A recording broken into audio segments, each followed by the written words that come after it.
Hey there, welcome back to Special Educators Resource Room Podcast. This is Jennifer from Positively Learning. Today's episode is going to be a really fun one because I'm going to be spending your money. We are talking about end of year budget. And if you're listening to this as a special educator and you're thinking, what money? I don't know what you're talking about. I'm with you. I've never gotten any money either. However, I am seeing it in Facebook groups popping up. Usually goes something like this. There's no budget all year long, and then suddenly in May, you get an email. Do you have any purchases for next year? And you have approximately 11 minutes to make life-changing classroom decisions. So if this is you, I thought today would be fun and hopefully very practical to walk through. What would I personally have at the top of my list if I had $100, $250, $500, or $1,000 for a special education classroom purchase? One thing I want to be very clear about, these are not going to be lists of really cute things from Amazon. I'm not dropping any affiliate links. I do not have the time or brain space to do that. What I will be doing is answering these questions. What actually changes the day-to-day classroom experience for students and for you? What reduces friction? What supports student independence, and what saves teacher energy long-term? Because after years in special education, I think the best purchases are usually the least flashy. Instead, they're the things that quietly make the classroom run smoother all year long. And to me, that matters much more than what's trending. Okay, let's start with $100 because honestly, a lot of classrooms might be operating in that range. If I had $100, I would not try to stretch it across 10 to 20 random little things. I would be focused on creating one smoother routine. That's it. One thing that's going to reduce chaos. One thing students can reliably do independently. One thing that's going to save you from repeating yourself 47 times a day. So to me, that means basic student materials. Maybe it's tasks and materials and Velcro and storage bins, file folders, binders, timers, visual supports. Not glamorous, but transformational. Because there's one thing I think newer teachers especially might not realize yet. The things that change your classroom are rarely going to be the big dramatic purchases. It's going to be the things that reduce confusion, waiting, constant redirection, a dependence on adults. That's what's going to change the day.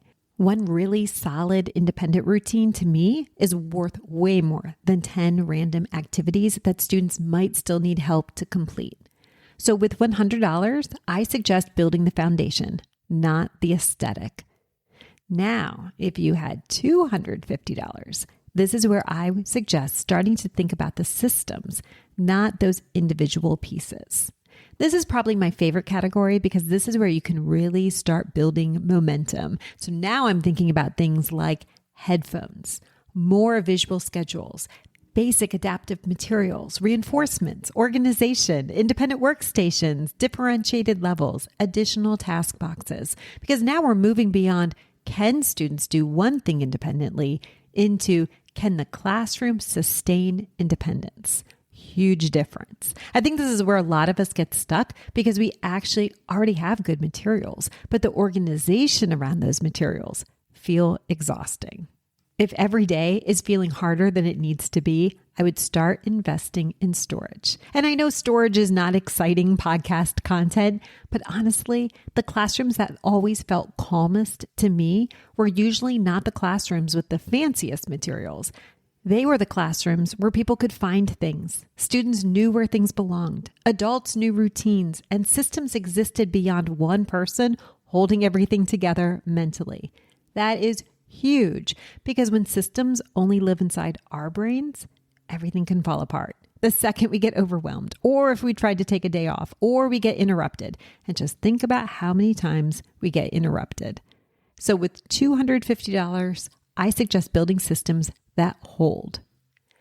Now, what would I buy with $500? Now it's getting interesting because if I had $500, I'm going to be thinking long term. I'm going to be asking, what purchases are we making for next year that will still matter in October, November, December, and not just the first few weeks of school. So this is where I would invest heavily in independent work resources, because independent work is one of the few things in special education that's going to support students, save your energy, increase structure, improve transitions, support paraprofessionals, reduce downtime, and scale across ability levels. That is massive. That's kind of why I'm so obsessed about talking about them. If I had $500, I'd be investing in a larger Taskbox library, work binder systems, life skill resources, adapted books, differentiated academic materials, and functional routines. And maybe most importantly, I would make sure they are all repeatable materials, not one and done activities. I think this is a really important shift teachers need to make. At first, we think, okay, we just need a lot of materials. We need to meet all student needs. We need more activities.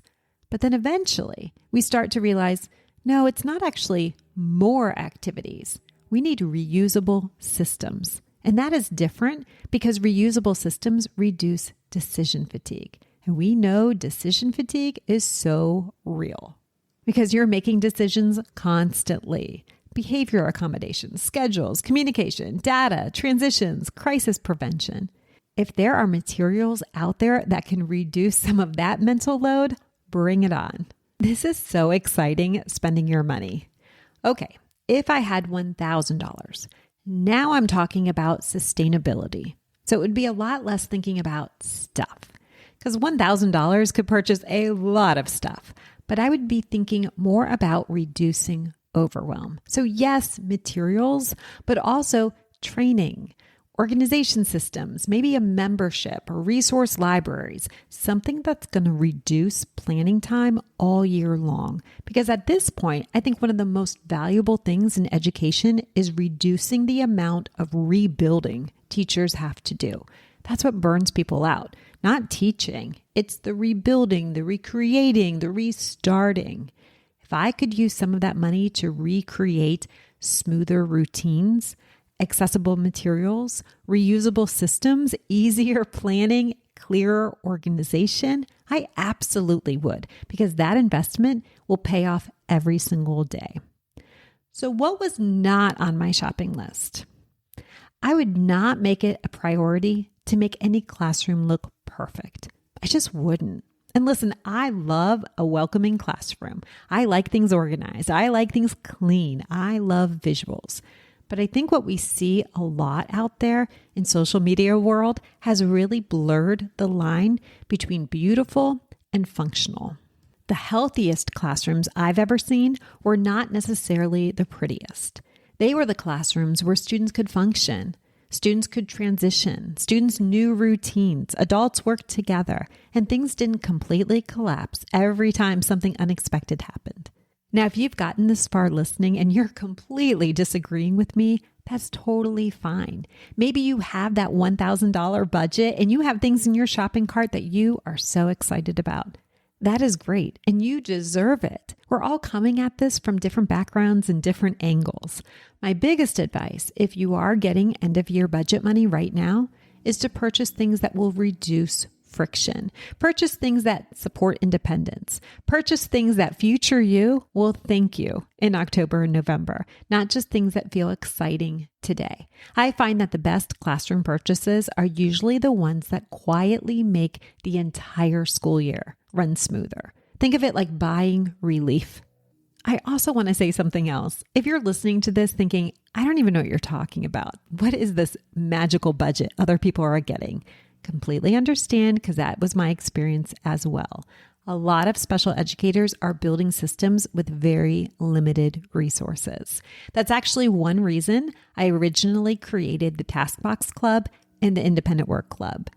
Sometimes schools can approve memberships much more easily than larger purchases. And if you do happen to have end-of-year budget money available right now, this is a really good time to look at things like annual memberships or resource libraries that are going to support you all year long. The Taskbox Club is $14 a month. The Independent Work Club, which is the task boxes, file folders, and work binders, is $24 a month. And there are discounted annual options too. if your school prefers one-time purchases. And truly, I always come back to this.